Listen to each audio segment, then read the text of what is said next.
É que eu tô sem um pouco afônico hoje, mas boa noite, Ceni. Como é que você vê esse Bahia no G4? Pelo menos dorme no G4 até outros jogos de amanhã. E as suas considerações sobre a partida de hoje? Sobre a posição eu não me apego tanto, porque isso vai mudar logicamente até o fim da rodada, né? Mas para mim o sentimento que eu fico é de ver um time que fez um belíssimo jogo, um primeiro tempo fantástico, controle absoluto, total do jogo, cedeu pouquíssimas chances ao adversário, trabalhou bola, tocou, cometeu alguns erros ainda de passes, onde sofre transições e aí acaba se desgastando muito o time, né? Nós temos que melhorar essa qualidade de cada vez acertar mais passes, dar menos transições, perdemos muitas bolas no primeiro tempo, mas deu gosto de ver um jogo assim que eu acho que o torcedor, acho que até vocês viram um jogo vistoso, bonito, com chances de gol. Eu acho que nós merecíamos até um placar mais elástico, especialmente no primeiro tempo, e também alguns bons contra-ataques no segundo tempo, mas eu vi uns jogos que dá gosto, independente do número de pontos, posição na tabela, mas um jogo que deu prazer. A gente vai dormir acho que assim com a alma lavada, com a cabeça tranquila, que foi um bom trabalho. Rogério, boa noite. A mudança na equipe, quando você entra com o Everaldo, uma situação tática ou pelo bom jogo que ele fez no segundo tempo quando ele entrou contra o Vitória? Os dois. Eu acho que o Everaldo jogou muitos jogos nessa função, o Everaldo Tassiano, né? Depois ele teve a lesão, machucou, tá voltando, adquirindo forma. Eu fiquei bastante na dúvida entre começar com o Biel, começar com o Everaldo pro dia de hoje. Mas achei que seria mais interessante botar esses dois jogadores um pouco mais próximos à área, ter mais peso na área, mais chance de gol, tentar fazer com que o Tassiano se movimentasse um pouco mais para fora, ora o Tassiano, ora o Jean, o Juba na posição. A última vez tinham jogado acho que o Rezende, mas o Juba vai mais nessa função, então a gente consegue dar um equilíbrio um pouco maior, né? E aí depois fizemos as trocas que nós treinamos essa semana.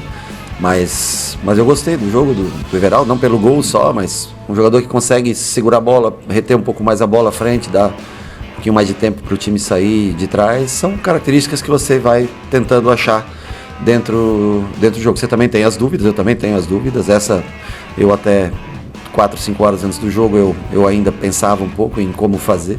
Mas achei que para hoje, o Grêmio é um time mais força, né, pesado. Eu achei que precisava um pouco mais para um cara mais à frente para também poder segurar essa bola quando a gente tivesse que fazer, quando apertado, fazer essas bolas longas. Rogério, boa noite. Nos 3 primeiros meses da temporada, o Bahia fez 4 enfrentamentos de Série A, que foram os 4 jogos contra o Vitória, né? Os 3 do Baiano e o da Copa do Nordeste. Nesse 4º mês, você já fez os mesmos 4 jogos, né? Enfrentamentos de Série A, incluindo o próprio Vitória. E a gente já vê um time que aumenta a intensidade do jogo de acordo com o nível técnico dos adversários.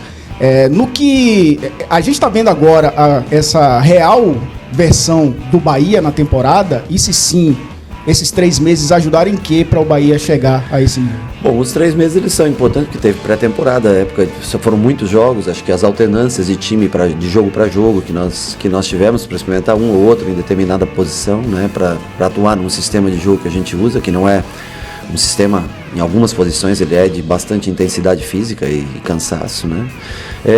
Serviu também para criar um pouco de tumulto, porque você perde o campeonato baiano e logicamente todos esperam que você vença, né? Sempre a competição, nós também esperávamos vencer.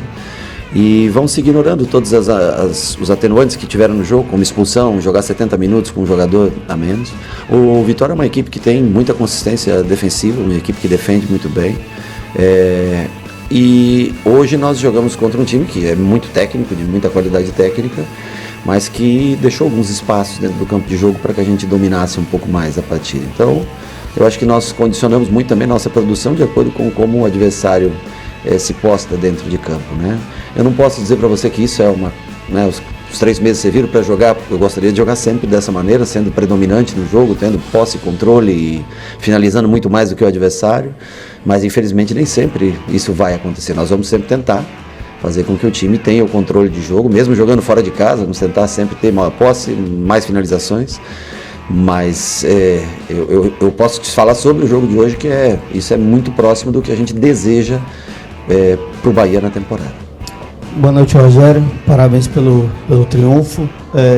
Hoje você escolheu o Canu na zaga, na ausência do Cuesta, e no Bavi você colocou o Rezende. Você já tinha falado, o Rezende não é zagueiro, mas você já tinha falado que prefere jogar com o zagueiro canhoto pela esquerda, um destro pela direita.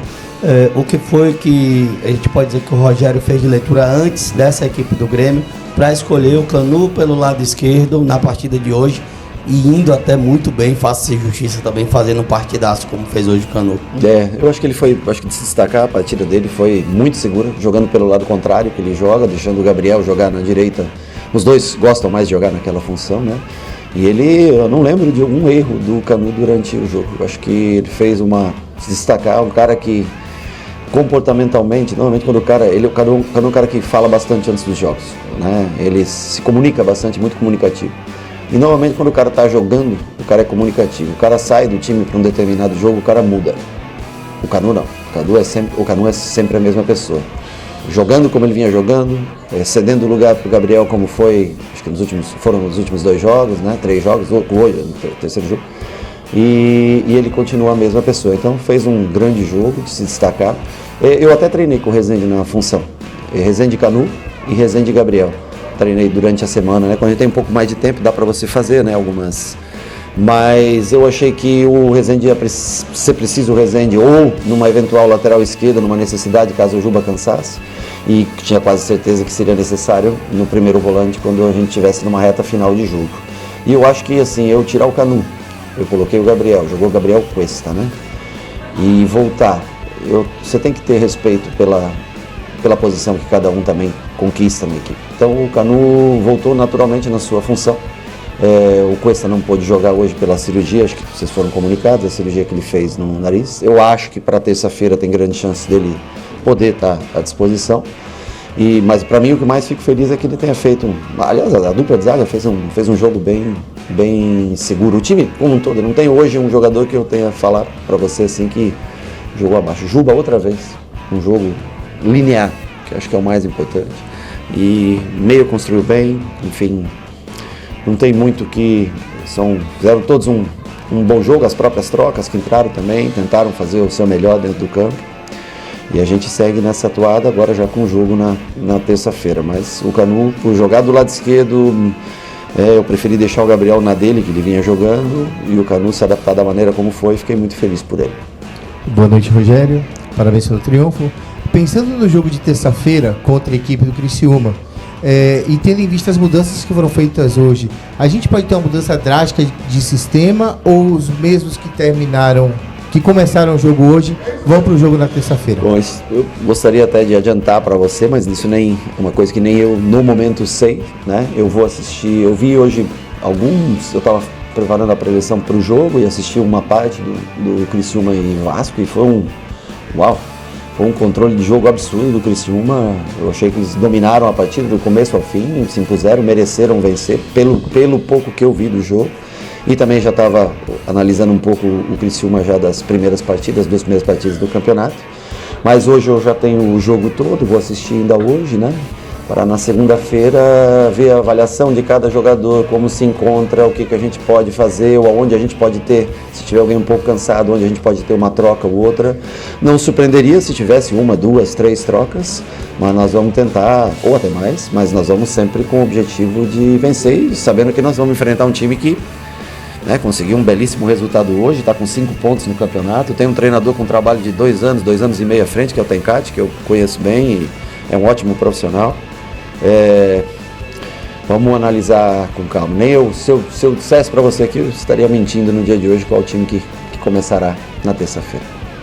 Rogério, boa noite. Boa noite. Hoje você fez as 5 substituições e o time, de fato, né, acho que conseguiu manter a intensidade de jogo nos 90 minutos, o tempo inteiro. Isso foi não é uma crítica recorrente, mas é algo que recorrentemente acontecia com a equipe. Como é que você pretende, você disse que na resposta a Elton, você disse que o time depende muito do seu adversário, o nível de intensidade que você vai imprimir, mas como é que você pretende nessa próxima maratona de jogos que o time ainda tem, manter uma intensidade maior ao longo dos 90 minutos da partida? tendo em vista que você ainda tem ali, em algumas posições, uma falta de espelho, assim, um jogador que joga muito semelhante. Então, você precisa fazer alterações, mudar jogadores de lugar, como Tassiano, Everaldo, para poder fazer essa composição. Como é que você pretende fazer isso? Não é que a gente muda a intensidade de acordo com o adversário, mais ou menos a gente muda a maneira de posicionar, de como construir, para a gente ver qual lado a gente escolhe para sair, ou com uma simetria, como foi hoje, muitas vezes saindo em construção a 4, coisa que a gente quase não tinha feito, mas no segundo tempo, principalmente escolhendo o lado para construir, o outro lateral fechando. É mais esse tipo como o adversário joga, se vem com 3 homens no meio, 4 homens no meio, 2 homens no meio. Acho que é mais sobre isso que a gente fica feliz em analisar o adversário. Hoje, por exemplo, nós analisamos o Grêmio. O Grêmio não tinha jogado com 3 volantes, né? Se você for pensar, né? O Edenilson, colocando o Edenilson, seria um 4º homem de meio, né? Mas o Edenilson já acabou jogando mais pelo lado direito, fazendo acompanhamento, e os 3... O Grêmio normalmente joga com 2 homens de meio, 2 pontas, um 10 ou 2 9 ou 2 10, enfim, trocando na frente, né? E eles mudaram para o jogo de hoje, a gente teve que analisar um pouquinho no começo do jogo para entender um pouco como funcionaria. Então é mais nesse sentido, né? E assim, um jogador que não tem muitos substitutos, é mais o Cauli, sabe? O Cauli é o cara que a gente não tem um jogador assim, aí tem que mudar realmente o sistema, joga com 9 centralizado e 2 caras mais de lado quando a gente faz esse tipo de troca. Mas mesmo assim, acho que nós conseguimos nos assentar bem dentro do campo. A diferença é que com o Tassiano e com o Everaldo você tem altura e um pouco mais de força. E quando você tem, por exemplo, Ademir, Biel, jogadores assim, você tem mais 1 contra 1, velocidade, e perde um pouco a referência na frente se mantivermos 4 homens no meio. Então é esse tipo de análise, olhando o adversário, que a gente tenta fazer para encontrar sempre uma equipe que seja competitiva. Rogério, boa noite. Apesar do placar enxuto, uma vitória, um triunfo contundente. Sim. Quem viu o jogo não vai questionar o fato do Bahia ter vencido o Grêmio. Então, apesar de enxuto, um resultado contundente. Mas o Bahia tem sido contundente nos jogos da Fonte Nova, tem sido dominante nos jogos da Fonte Nova. Foi assim com o Fluminense após a parada, a volta para o jogo. Foi assim novamente hoje, mas tem variado, tem tido oscilações nos jogos fora de casa. Essa ainda é a busca de, como você falou do Juba, que ele tem sido linear. A busca é por ser uma equipe linear, tanto dentro quanto fora. Eu não estou falando de posse de bola, não estou falando de domínio do jogo, mas de jogar de uma forma onde você tenha possibilidades iguais, tanto defendendo quanto atacando, para a sua equipe. Parabéns pela partida de hoje, onde o time foi ao ataque, mas também não deu brecha na defesa. Então a gente tem que parar de dizer. De vez em quando que a gente critica, né? A gente também tem que elogiar quando se faz necessário. Eu acho que a gente tenta, mas às vezes o adversário se impõe sobre você, né? Não é sempre que você consegue. Outra coisa, tem equipes tão boas ou até superiores a gente dentro do Campeonato Brasileiro, né? Então, por exemplo, contra o Inter eu também queria ter controlado o jogo, nós não conseguimos controlar o jogo contra o Internacional. Contra o Vitória, eu acho que nós até controlamos, mas muito lento, né? Eu acho que também o que envolve muito é a temperatura, o gramado. Aqui é um gramado rápido, né? A bola corre mais fácil, né? Você tem mais controle do jogo. Em gramados mais pesados é mais difícil. E o time jogou numa velocidade muito baixa, só foi jogar numa intensidade maior. Primeiro, segundo tempo, quando a temperatura baixa, o sol vai embora. E as trocas fizeram com que o time reenergizasse e começasse a jogar num volume mais alto, né? Hoje já não. Hoje, 9 horas da noite, uma temperatura mais amena, o time consegue girar mais rápido, o gramado mais liso, mais rápido. E tem o efeito do outro time, que às vezes você tem um time tão bom quanto o seu, ou melhor, a casa, a torcida, tudo isso influencia, né? Não deveria, mas influencia psicologicamente no jogo. Vamos tentar melhorar também fora de casa, tentar chegar mais ao gol adversário, mas normalmente quem joga em casa acaba controlando, né? Não sei, deve ser um efeito mais psicológico, o conhecimento do gramado e tudo, mas acaba sendo um pouco mais dominante. Boa noite, gente.